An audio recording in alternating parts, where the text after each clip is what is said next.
Hashtag give us a date. It's high time the judiciary go give us date. We don't tire. We don't wait tire. Wait till they stop them when them no one give us date. We don't try reach. All eyes don't dey on them. Until this matter will be say e not go, e not come. My wonderful people. This one I can lead to the thing wey be say the case where it consign Atiku and Tinubu onto the matter of say Tinubu document where it relate to how it take go school for Chicago. Una know say initially the court for US they not grant Atiku make it get access to the documents, but as we dey talk this story right now, they don't finally the US government don't finally give Atiku the access to take view this document. My people. Now, two things now we'll look for you. Number one, Tinubu can do anything. He can go to not tell me say bribe, not the USO. It dey everywhere. So for them to give Atiku access, make content view on. Una think say Tinubu never go settle, he never go see, he never go pay homage, he never go pay sacrifice. Mona think that one no, now that one made a think because initially they said they not go give her access. All of a sudden they can't give her access. Okay, that one they one side on another bulufwa. Right now, good thing for PDP, and at the same time, I see good thing for the LP because now only person like Atiku now if he go that far into finding things, so it be say it relate to Tinubu education. After this one, I don't see bolo for. I'm gonna hear about Wike say he resumed the ministerial office with 300 million worth of SUV car, where in label to be FCT01. Hey. Oh, cool. Hey, don't be here. So now you can come and deny and say, wanna come. Hey, reporters, wanna they report something where the car not be bulletproof as una claim. The car not worth 300 million. Say na reporters they report lies. Say it not be that one. Well, it be it not be your car not cheap. That car not cheap, it not be cheap car. That's the truth. Whether you debunk and say not reach 3 million or that one are your own, it not cheap. So after that, what I see Bolofo, I consider year about Nigerian Army Brigadier General where for con die. Why it they run? It they run for physical training. Now so the man you take them you die. My people. Things there. I don't know see this man where be say it be Russia army. Where they fight all this, they are big war, they are big war, where they call Wagner. So this man, when the year say the guy died for plane crash with other soldiers, where we say man they fight war for Russia. It was people hear their name, people go the peaceful body. Say no, so they can't talk. Say this one, anyone can fight for Niger. When the year say this man die. The death, they're very suspicious because the plane where he enter, they can't look at and they can't use microscopic this instrument. Can't they look at where they can't say the thing get to they call visible holes of an attack from an anti-craft missile.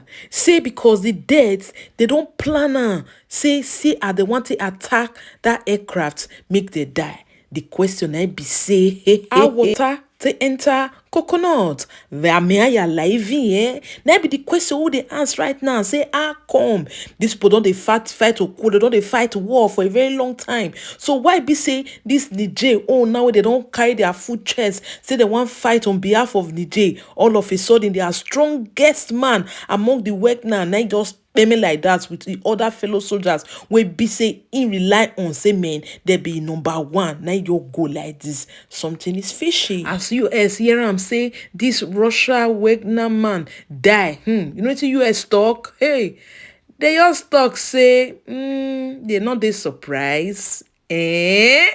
What is going on? What's what is happening? People should diss me. Hey, that war. So there is a silent war going on already. We be say we don't know what they happen. My people, in fact, this video is packaged. In fact, it's well loaded. Make una try, make una watch out from the beginning to the end. I just put down small, not be everything I talk, but when I watch this video, well packaged, my people.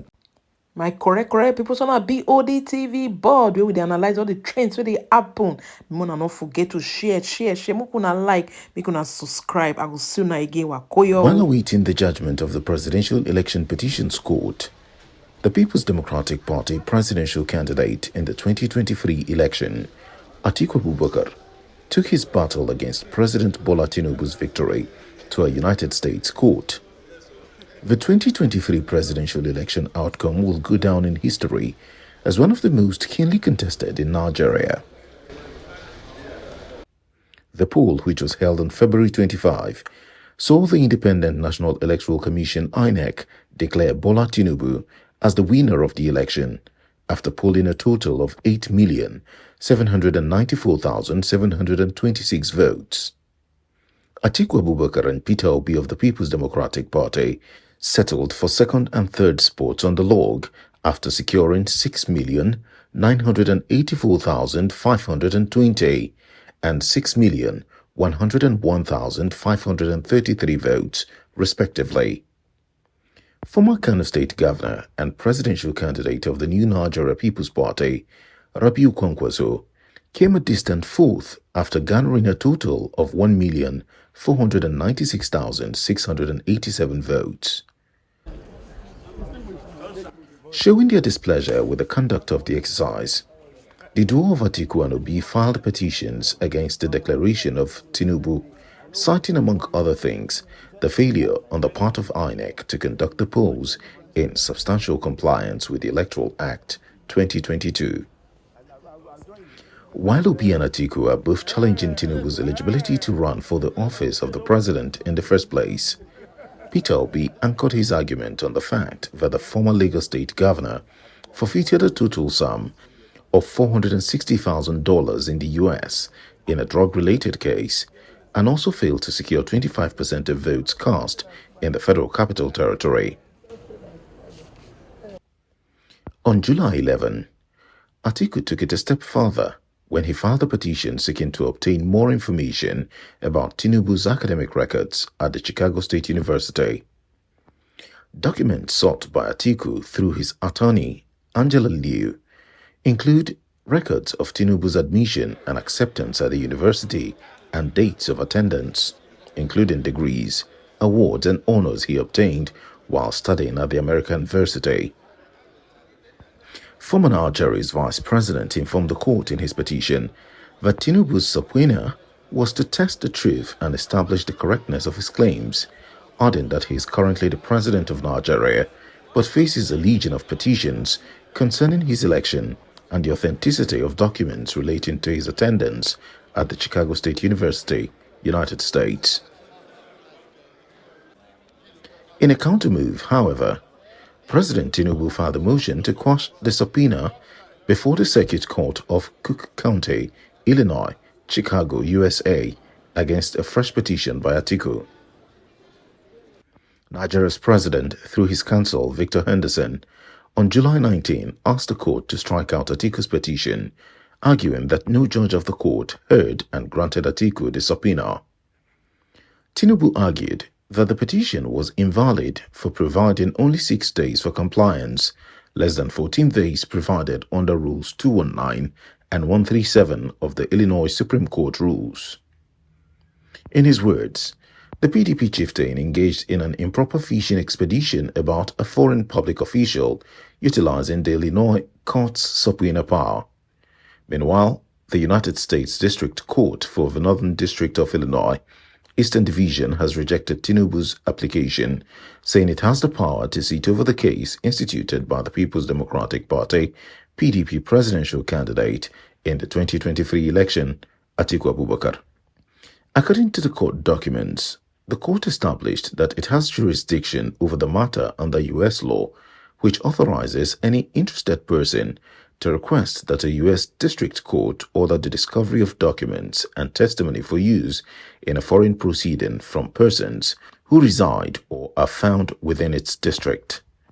The court therefore held that Atiku satisfied all statutory requirements as he is an interested person. The respondent, Chicago State University, is a public university established and existing under the laws of Illinois, with its principal campus and offices in Chicago. It said it would not hesitate to grant the prayers of it.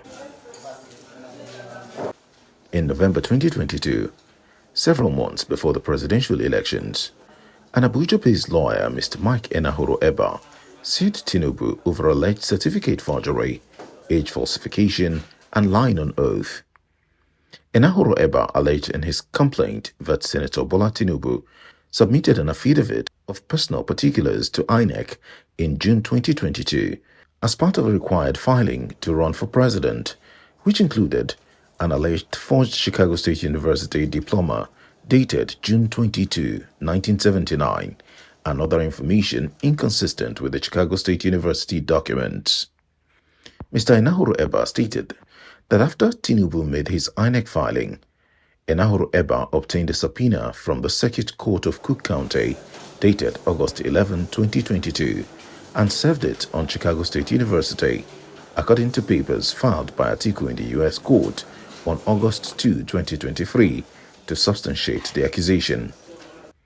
In response to the subpoena, Chicago State University's registrar, Mr. Caleb Westberg, wrote to Mr. Enahoro Eba's Chicago lawyer, Mr. Matthew J. Cowles, on September 22, 2022, informing Mr. Cowles that the enclosed documentation is all the records we have for Bola E. Tinubu. According to the complaints, the document that accompanied Mr. Westberg's letter included a CSU diploma issued to Tinubu on June 27, 1979. The June 27 diploma allegedly produced by Chicago State University to Mr. Cowles and the June 22 diploma allegedly submitted by Tinubu to INEC are very different documents.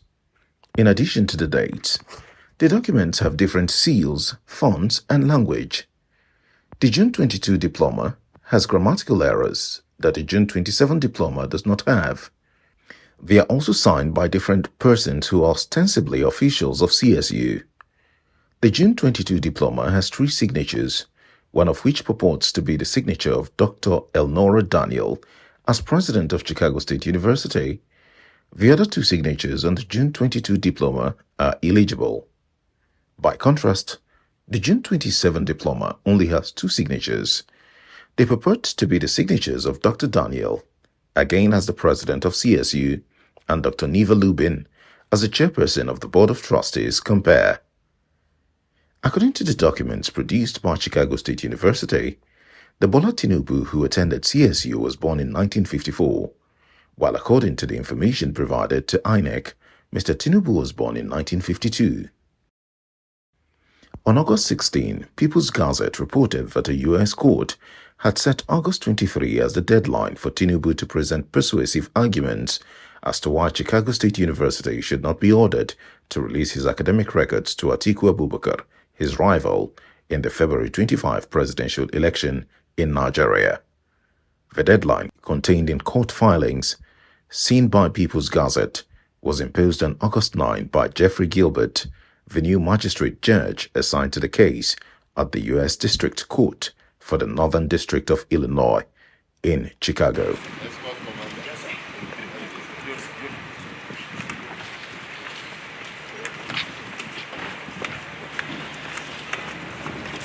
This is announcing the arrival of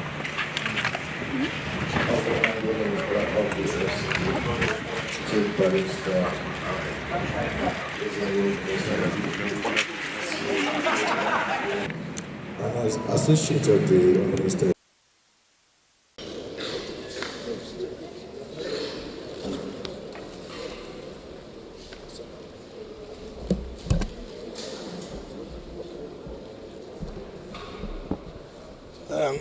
The press, is there no way you can stay by the side so that we can have also the audience? Just divide yourselves into 2.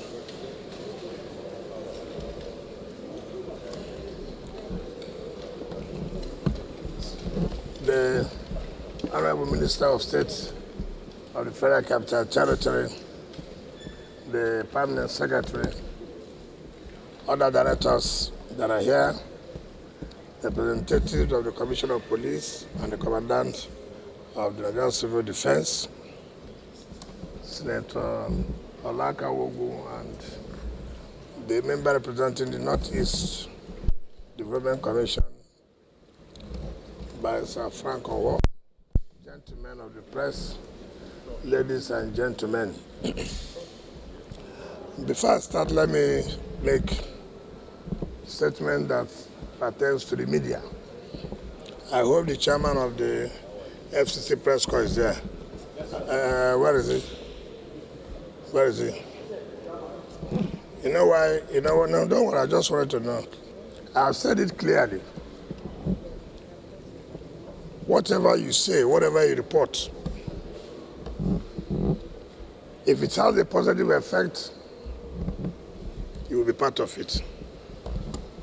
If it has a negative effect, you will not go free. And therefore, it is important for us to report correctly what somebody has said. Some of you carry what do we call, relationship that may not be too good. That may not be too good with some of us to your official assignment. I watched AIT yesterday. I was so surprised that the AIT could report that I said I will fix Abuja in 6 days' time. I've never seen such criminal reporting. How could anybody say I said I will fix Abuja in 6 days' time? All I said to the directors who are responsible, that you have 6 days to let me have what it will take to implement or execute these short-term deliveries. That's what I said. I never said Abuja will be fixed in 6 days' time. And that's what a media house will go and carry. 2, Punch reported that I said it would demolish 6,000 houses. I never one day said the number of houses that will be demolished. All I said, if the illegal structures or those who are distorting the master plan, that we have no call but to say, look, the right thing must be done. So please, it is important when you are reporting, report what we have said. Don't report what you think. So it's embarrassing. But I felt I should bring this out to let you know. You're also part of our problems of wrong communication to the public. I'm not worried. Yes, I have taken some decision to challenge some of the media houses to the court. If that is why you want to report what is not right, it's their business. That will not stop me from taking any legal action I believe I should take. I have to say clearly and let everybody know. But it's your conscience. What you are reporting, is it what he said? Not what you think. Because what you think may not be the right thing. So if I said yes, say I said yes. If I said no, say I said no. So I felt I should use this opportunity to correct that impression. And no amount of wrong reporting will change our view or our mind or the decision we have taken to see how we can bring sanity to this city. Now, straight to the point why we came here. When me and the Minister of State assumed office, like she said, we said, look, there are short-term deliverables, there are medium time and long time. And we said, look, transport is one of those things we can do in order to reduce the level of traffic within the city. And we know that we have this metro station here, and it's not working. Why is it not working? Can we fix it within the short time so that we'll be able, people will say, okay, yes, this is now working. If we want to go to start, because you are still, the man who described it said, look, we have 1B. You have even in 1A, it's still remaining about 5 kilometers. We have done 3. Then you have lot 4, lot 5. People can only have confidence if the one you have finished and you have put it in use. People can now say, oh yes, it's working. Not to go and embark on another one when this one is not working. So our own position is that whatever it is, the company that it has been awarded, we should sit down to say, for how long do you think you can complete this? And then ask ourselves, do we have the resources to make sure that we don't come back to explain to members of the public, this is why it was not finished. The Prophet, as I came in, I told you, you talk about vandalization. Why would the place not be vandalized? I was just asking you. You are doing fencing. The fencing is not completed. So it is easy for people to come in from there. And these are the things I spotted as I came in. I walked with her. How can you allow this perimeter fencing not to be completed? If it was completed, how would people come in to vandalize? So you should try and make sure that the fencing is completed. And I've also told CCE today, you should give us the best, the quality we want.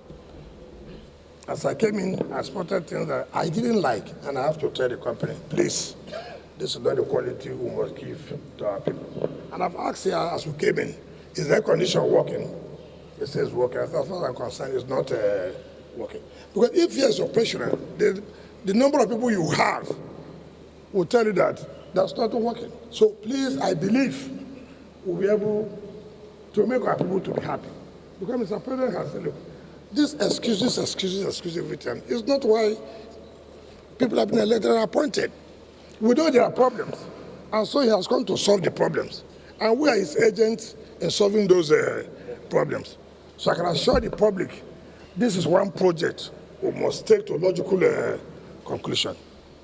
It is not going to be a project we'll just abandon. Let's complete this before we go to Lot 1B.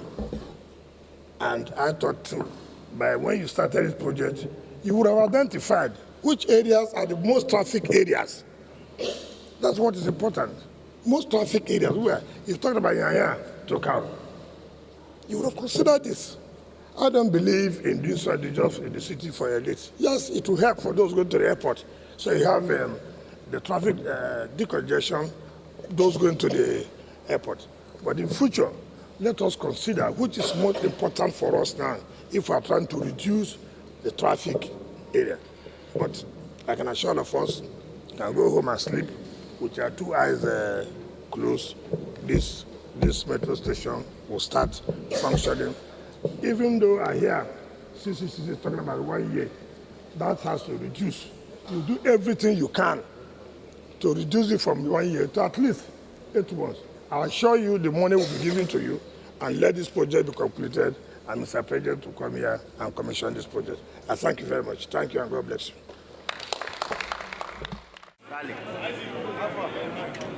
Today we show now.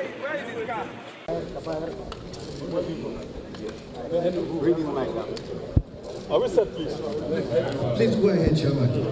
Okay, Honorable Minister, sir, you went on this inspection to see for yourself what is on ground. Can you please tell us are you satisfied or convinced with what you have seen on ground, and when are we likely to see the takeoff of this please? Well, I must tell you that's a good project. If this project is completed, it's going to some extent, reduce the traffic congestion we have. What I've always said, this is constructed with public funds, and therefore there's no need for any abandoned project. It's one of the projects we want to immediately complete and put into use. The money for the rehabilitation is there. As we go back, I've already directed the permanent secretary to make sure that the contractor is paid, and then we'll be discussing on the issue of operational costs, which was not included in the initial contract. Frankly speaking, good job done. We'll begin to see how in the next few months that we invite Mr. President to see that this place is commissioned for the public to use. Thank you so much, sir. Thank you very much. Sworn in on Monday, and I will not even sit down in my office to do any work yet. All I've been doing was interact with the staff, directors, and today we're here to sit in for ourselves. We're now going back to the office to have a direct report from each of the departments. We can see what's going on social media, how you bought a car, bulletproof car of 300 million naira that I'm using. So I want you to go and hit your hand there and see really whether it is a treated car. With all due respect, people should be careful not to destroy other people. So when I came, the permanent secretary said they have a car for us, and that the car we use is this. So I have never approved any car to be bought, and I'm not using official bulletproof car, no. Would I have car as I was governor? Yes. As I was governor, well, what do you expect? I should have what? So, but I'm not using bulletproof car as FCT minister. So we should report the right thing and not to destroy ourselves. So I want you to take a look of that car where you have a flag, whether it is bulletproof car. Thank you.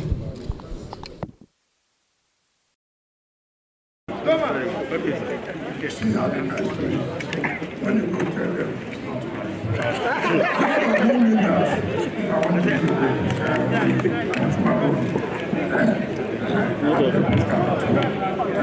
The British police have charged Nigeria's former Minister of Petroleum, Diezani Alison Madueke, with bribery offences, saying they suspected she had accepted bribes in return for awarding multi-million-pound oil and gas contracts. She is to appear at the Westminster Magistrates Court on October the 2nd.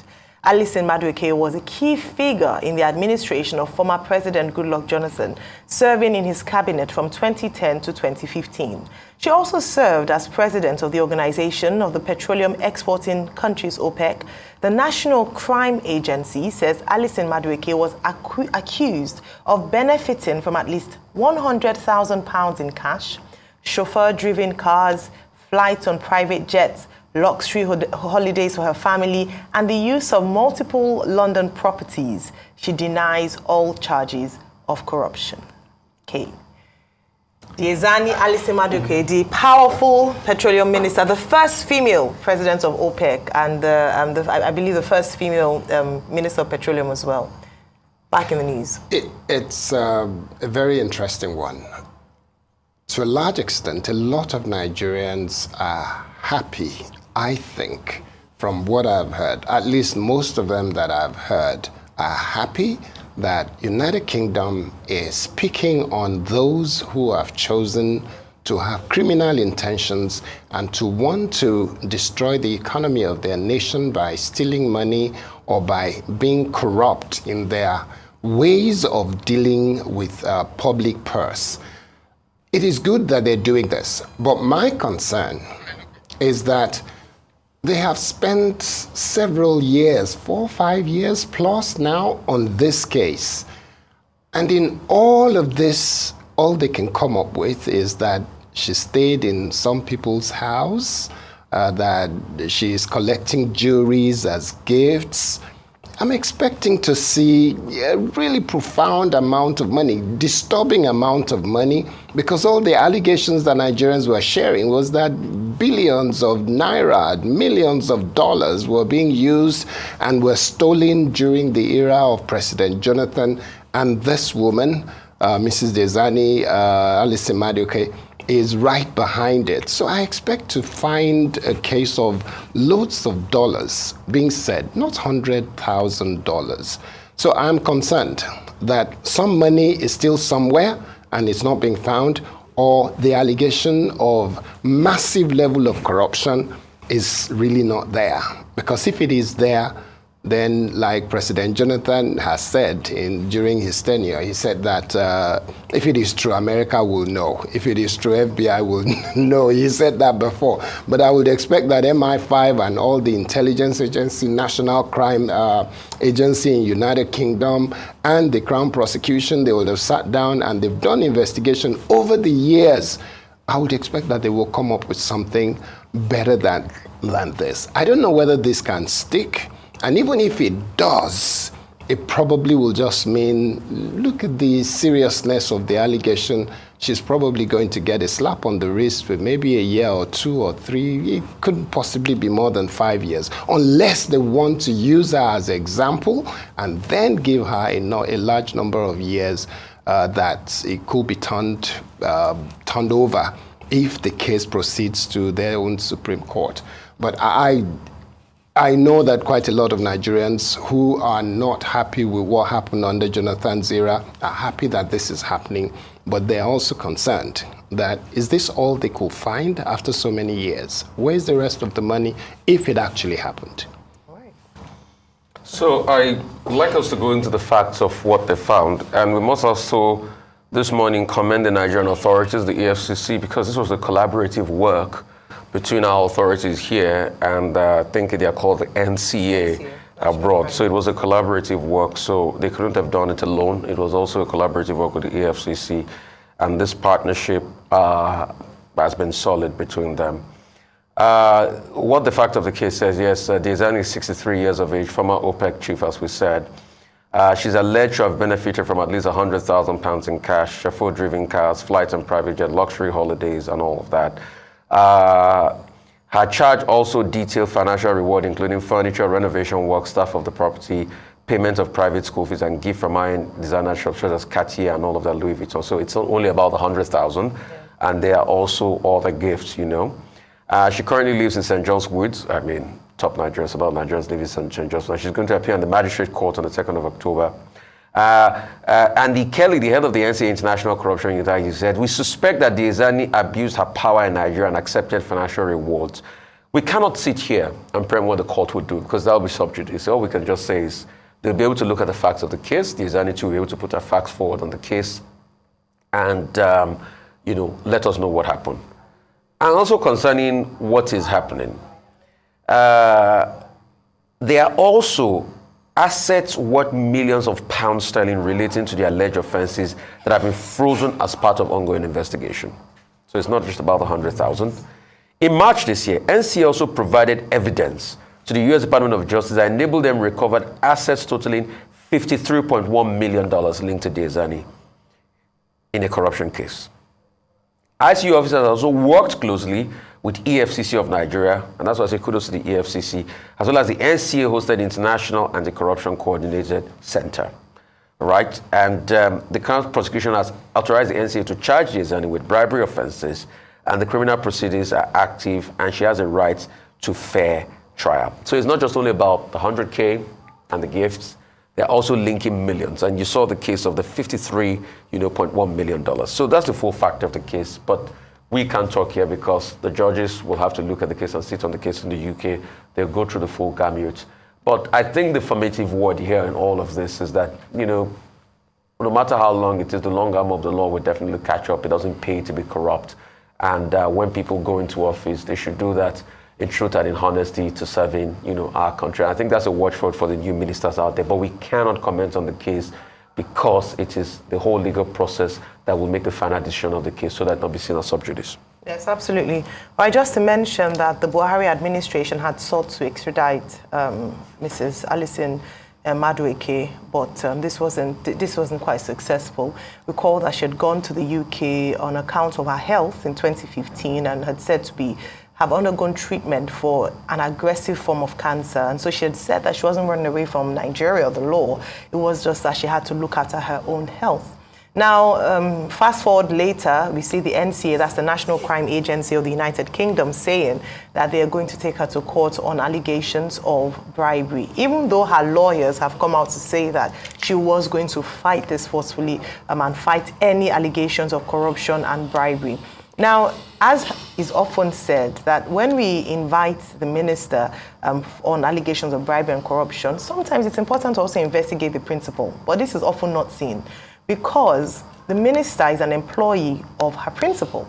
And therefore, it's hardly in cases like this that the principal is unaware of what transpired in her office or perhaps turned a blind eye. So that conversation often comes up as to when we castigate ministers and ministries, should we also not look at the leaders or the person who employed the minister, male or female, her or she, into that office, and perhaps if they were complicit? Was she working on behalf of someone? Was she remitting funds to someone? If she's found guilty, of course, the court will decide on that. But she has consistently said that she is innocent of any wrongdoing with regards to corruption charges, and she will fight to the finish to defend her name and her reputation. On the 2nd of October, when she appears in court, we'll begin to see and unfold. But I must also say that the UK is different, with all due respect to our Nigerian system, that when they have a case against you, it's usually watertight. They have possibly gone through the books, and it would be interesting to see the outcome